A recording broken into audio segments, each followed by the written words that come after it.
kita room tour sekalian beberes untuk teras depan rumah.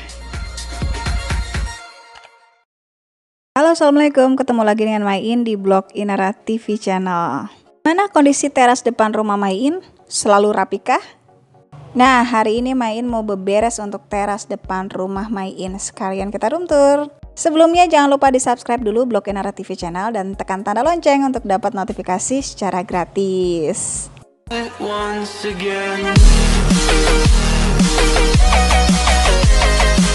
Main kegiatan beberes rumah itu semampunya dan seluangnya waktu, gak usah dijadiin beban. Kapan sanggup ya dijalanin, kalau nggak sanggup ya dibiarin aja. Termasuk untuk area teras depan, Main pun sebenarnya jarang banget ngebersihin karena fokus Main itu di dalam rumah. Nih lihat kondisi teras depan rumah Main, banyak banget tuh daun-daun kering berhamburan. Juga tadi frame-framenya itu ada yang copot karena Main itu nggak dipaku untuk framenya. Dan untuk area itu kemarin hujan besar ternyata rembes, makanya ada beberapa frame yang jatuh. Plus untuk kertasnya juga basah. Baru sempat hari ini, maka hari ini pun baru bisa dirapiin lagi. Bersih itu kewajiban, tapi gimana caranya nggak dijadiin beban, makanya Main pun dibuat seluangnya waktu. Nggak usah dijadiin beban, bikin mumet dan puyeng. Untuk teras ini pun kadang Main seminggu sekali baru ngebersihin, kadang 2 minggu sekali. Kalau di dalam rumah itu fokus utamanya setiap hari pasti disapu dan dibersihin. Tapi kalau untuk teras ya seluangnya waktu aja. Apalagi kondisi Main sekarang lagi hamil, jadi memang bener-bener sesehatnya aja kalau memang lagi nggak mood, karena kan kerjaan kita nggak cuman beberes ya. Nih kalau beberes area depan sih sebisa mungkin ketika ada luang waktu Main besar-besaran ya. Mulai dari pohon-pohon yang kuning, terus rumput-rumput liar juga dicabutin. Tuh rumah Main gak serapi yang dibayangin kan pada umumnya. Dan ya begini, ketika memang kita masih punya anak kecil, jangan harap rumah bakal bersih banget, karena memang selama masih ada kehidupan, pasti rumah ya selayaknya ada kehidupan. Termasuk di area teras ini tuh rumput-rumputnya juga lumayan banyak, makanya dicabutin dulu sekalian dicek-cek. Karena rumput itu juga merusak pemandangan dan menghambat nutrisi yang seharusnya untuk tanaman, jadi diambil sama si rumput liarnya itu. Untuk di area depan Main memang gak neko-neko. Ini disediakan satu space sekitar 30 cm ya lebarnya. Ini memang langsung ke tanah. Dan itu Main isi dengan potekan pohon Kamboja Bali yang di belakang rumah Main potek. Kamboja Bali ini kalau cara budidayanya gampang ya, tinggal dipotek aja terus ditancepin, nanti dia hidup sendiri. Bener-bener super gampang. Itu Main cuma nancepin doang dan itu udah hidup lebet banget, bahkan lebih lebet daripada yang di belakang. Lalu untuk di sampingnya itu kaktus. Nah, karena Main sadar diri nih jarang banget kepegang untuk yang di depan, makanya Main nempatin kaktus koboi juga Kamboja karena dia nggak rewel untuk masalah harus disiram tiap hari ya. Untuk kaktus koboinya, kalau nggak salah waktu itu Main beli 3 biji itu sekitar 160.000 di tukang tanaman dekat rumah. Kaktus dan Kamboja setipe nih, nggak perlu sering-sering disiramin, insya Allah dia hidup sehat dan seger. Bahkan ini jarang banget, dia cuma ngandelin disiram dari air hujan aja. Tapi tetap hidup dan kaktusnya itu udah lewat berbunga tuh, makanya yang tengah agak muncung itu baru numbuh karena habis berbunga. Terus yang pada nanyain, Main itu terasnya pakai rumput sintetis suka tikus nggak? Di rumah Main sih alhamdulillah ya nggak ada tikus satupun kalau untuk yang di dalam rumah. Tapi kalau untuk yang di jalan depan rumah ya namanya jalan umum ya, kalau tikus pasti ada warawiri. Tapi alhamdulillah nggak pernah ngendon di rumah, di teras pun nggak pernah nyambangin, atau di rumput sintetis juga nggak pernah sama sekali ditemuin tikus. Pokoknya bersih clear, alhamdulillah ya. Jadi intinya kalau di jalanan umum mah ada tikus suka kedengeran dari dalam rumah. Tapi alhamdulillah kalau di dalam rumah enggak. Main pakai ultrasonik, waktu itu udah pernah Main bahas. Ultrasonik itu mengeluarkan gelombang ultra yang tikus itu nggak nyaman dengernya. Makanya meskipun di rumah Main full dibuka untuk pintu kaca, di area belakang, tapi alhamdulillah nggak ada tikus warawiri. Untuk kegiatan bersih-bersih sih main simple ya, cukup membersihkan area di ujung-ujung dirapiin, terus nih kain-kain lap juga. Yang namanya laki sama perempuan pegangannya beda ya. Sepeda main juga udah lama nggak dipakai sejak anak-anak sekolah di rumah, makanya baru bisa dibersih-bersihin sekarang.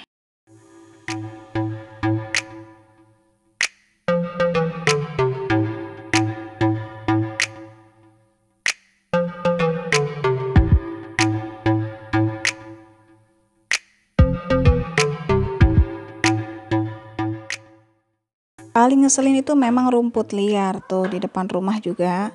Banyak banget rumput liarnya dan ini masuk area coveran yang harus dibersihin. Cara ngebersihinnya ya seperti biasa, dicabutin aja, nggak ada solusi lain selain dicabutin satu persatu untuk rumput-rumput liarnya. Kemarin di sini sebenarnya udah main penuhin sama tanaman kayak di sampingnya. Tapi ternyata pas kita bangun taman belakang ini ketindih sama pasir, jadi banyak yang mati juga untuk tanamannya. Gak apa-apa, nanti juga dia akan berkembang biak dan nanti kita kembang biakin sampai full area ini dengan tanaman yang sama. Gimana caranya ngebersihin area rumput sintetis? Susah atau enggak? Nah, ini sering banget ditanyain. Sebelumnya untuk yang mau tahu proses main membangun untuk teras depan, sebenarnya udah pernah main ulas, ada mungkin dicek di video sebelumnya. Itu mulai dari perancangan, lalu tahap prosesnya, dari mulai kanopi, lalu area bawah, juga estimasi biaya dan tempat pembelian bahannya, juga nama barang-barangnya. Udah pernah main post, bisa dicek di video sebelumnya ya. Lengkap, komplit, dan detail main informasikan di sana. Jadi bagus banget buat referensi yang ingin membangun untuk teras depan rumah secara bertahap. Next, lanjut. Enaknya kegiatan bersih-bersih itu memang bareng Pak Suami.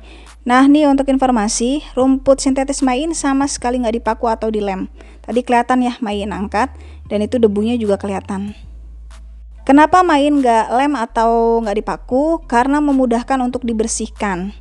Syarat utamanya buat areanya landai ke bawah, jadi air itu mengalir ke bawah. Nggak ada genangan, nggak basah, dan nggak bau juga. Diinformasikan untuk rumput sintetis itu biasanya ada lubang-lubang udara, itu tembus sampai ke belakang, jadi kalaupun basah nggak bau sama sekali.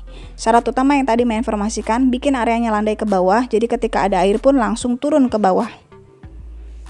Main ini pakai untuk rumput sintetisnya tipe Swiss yang tingginya 3 cm.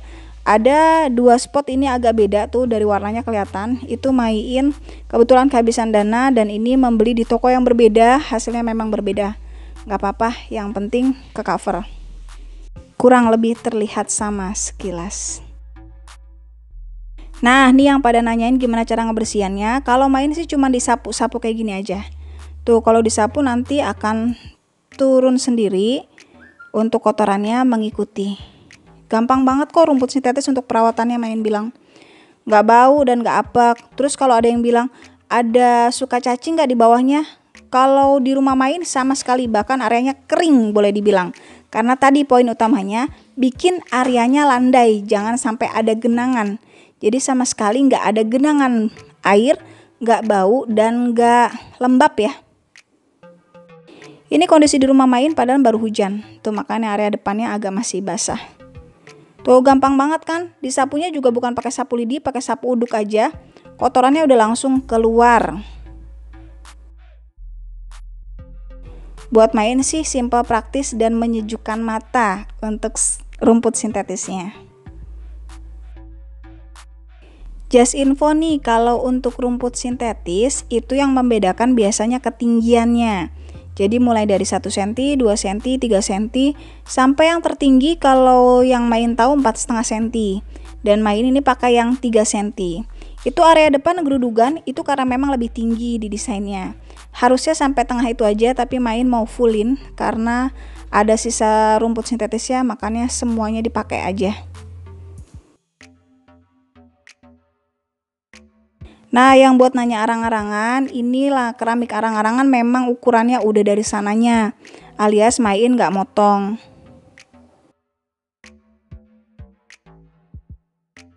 Tipenya lupa apa namanya, tapi ini jenis granit ya.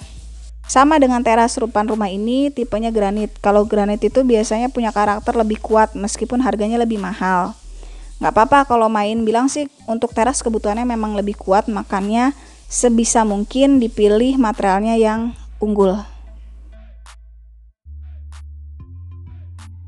Buat main renovasi itu udah makan biaya banyak. Kita harus bayar tukang, beli bahan, dan lain sebagainya. Makanya sebisa mungkin ditotalin, nggak apa-apa nabung lebih lama, yang penting nggak nyesel. Karena maging tukang itu juga mahal dan prosesnya pun panjang.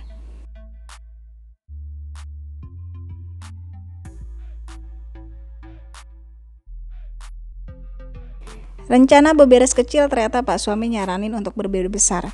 Akhirnya dikeluarin semua barang-barang.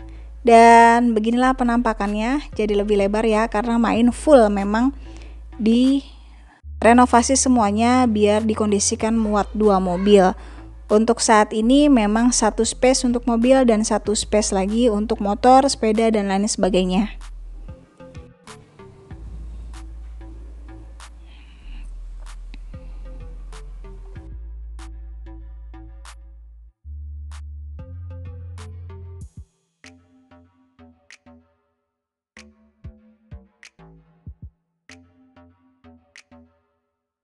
Nggak pernah ada treatment khusus untuk perawatan area depan rumah.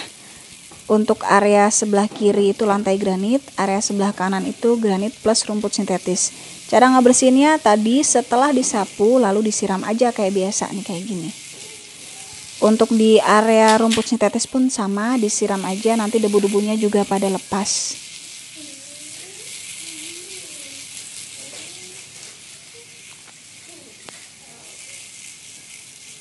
Simple dan praktis kan untuk perawatan dari rumput sintetis itu. Kalau areanya udah kita buat landai, nanti airnya mengalir dengan sendirinya, plus kotoran-kotoran debunya pun juga akan mengalir dengan sendirinya.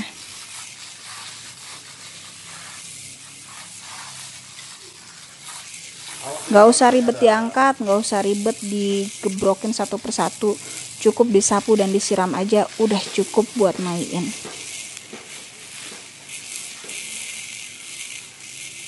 Ini kenapa rumput sintetisnya banyak potongan, karena main belinya waktu itu mencicil, makanya banyak banget potongan-potongan.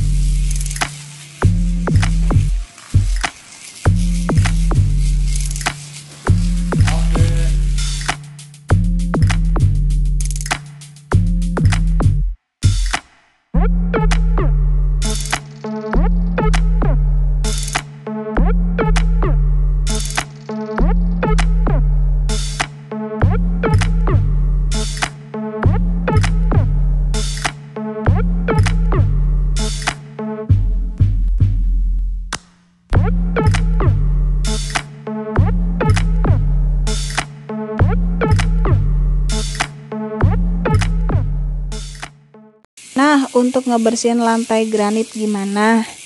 Ini poin penting juga. Jadi granit di rumah Mai ini kebetulan ada motifnya.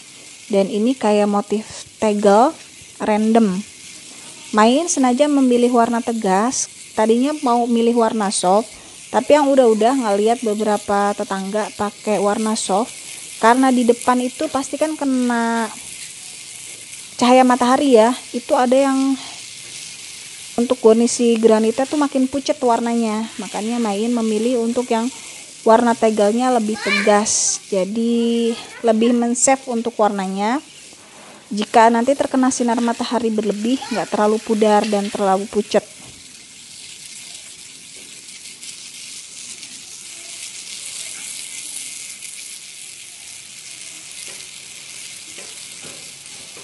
Untuk area granitnya sama, cara ngebersihinnya tadi kan disapu dulu lalu disiram. Dan ini untuk memilih cairan pembersih mesti hati-hati ya. Kalau memang yang bukan dikhususkan untuk granit jangan dipakai. Karena kan ada juga tuh yang pembersih-pembersih kamar mandi yang ternyata berbahan keras. Sebenarnya udah ada informasinya, tidak cocok digunakan untuk granit. Jadi jangan coba-coba diaplikasiin karena nanti motifnya akan hilang. Kalau main pakai cairan pembersih yang aman, kalau main sih pakainya Wipol ya. Selain wanginya enak, juga nyegerin buat main. Udah nggak mampu jongkok, makanya ini Pak suami yang ngebantu untuk ngebersihin semuanya. Tuh, cairan Wipol aman ya untuk ngebersihin granit, jadi nggak merusak warna juga motif dari si granitnya itu. Pokoknya intinya pilih yang aman, jangan karena kepengen bersih malah nggak aman buat keramik kita atau granit kita. Itu udah samain sama jendela sayang tingginya. Nah ya. Kalau yang pada merhatiin, ini bawaan dari rumah lama Main. Ini pagar rambat ya, ini dari rumah lama udah ada. Nah kebetulan kesimpan nih, hari ini Main mau pasang di area teras kalian. Dan seperti biasa, masang home decor itu kalau mau rapi mendingan di bor. Karena kalau dipaku itu kemungkinan ada gompelnya tuh gede. Makanya lagi dan lagi buat Main, bor itu modal penting banget buat kita yang seneng dekorasi sendiri, nggak perlu manggil tukang. Nggak usah beli alat bor yang gede ataupun yang canggih banget. Main pun beli alat bor itu yang standar home. Waktu itu Main beli 350.000. Ulasannya Main udah pernah post, dicek di video sebelumnya ya.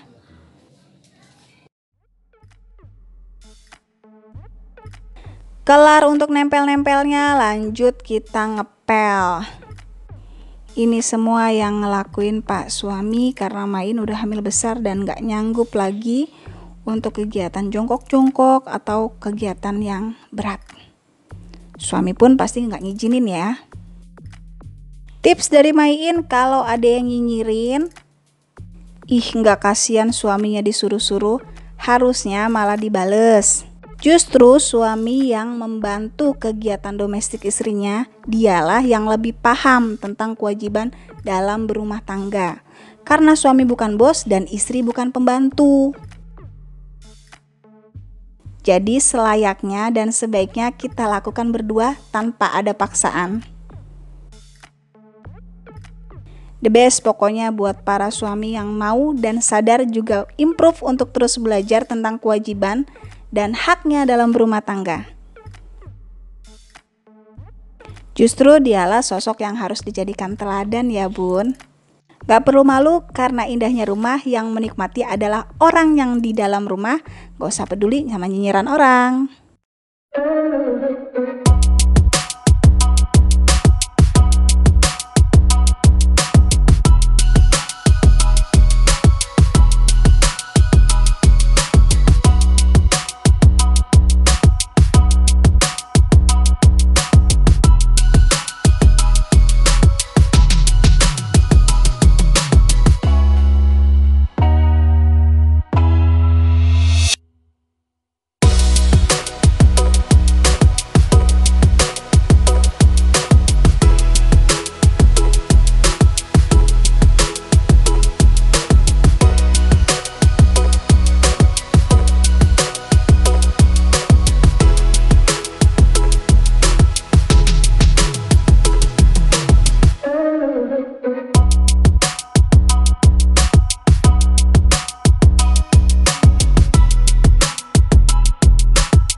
Untuk area teras depan, Main menempatkan banyak tanaman palsu.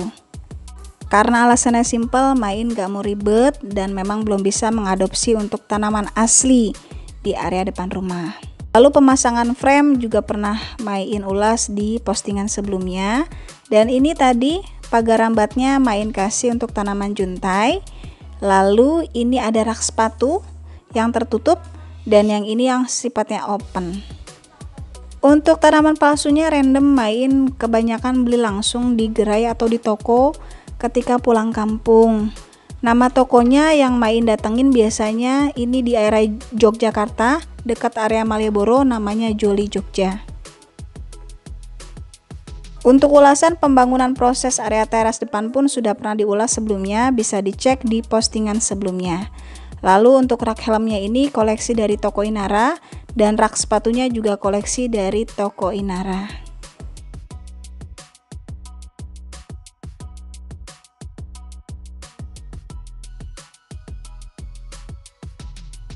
Menempatkan satu lampu spotlight agar cahaya di malam harinya terfokus ke area bawah aja.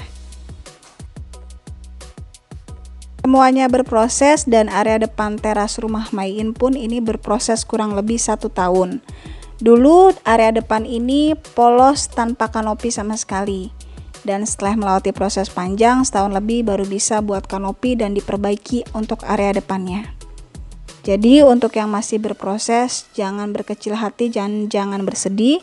Yang penting diusahakan untuk semaksimal mungkin dischedulekan, menabung sedikit demi sedikit karena nanti bisa diwujudkan satu persatu jadi kenyataan. Terima kasih untuk yang sudah menonton videonya, semoga bermanfaat. Tinggalkan pesan di komen dan jangan lupa di follow Instagram Maiin di @bloginara. Sampai ketemu di next video selanjutnya. Assalamualaikum warahmatullahi wabarakatuh.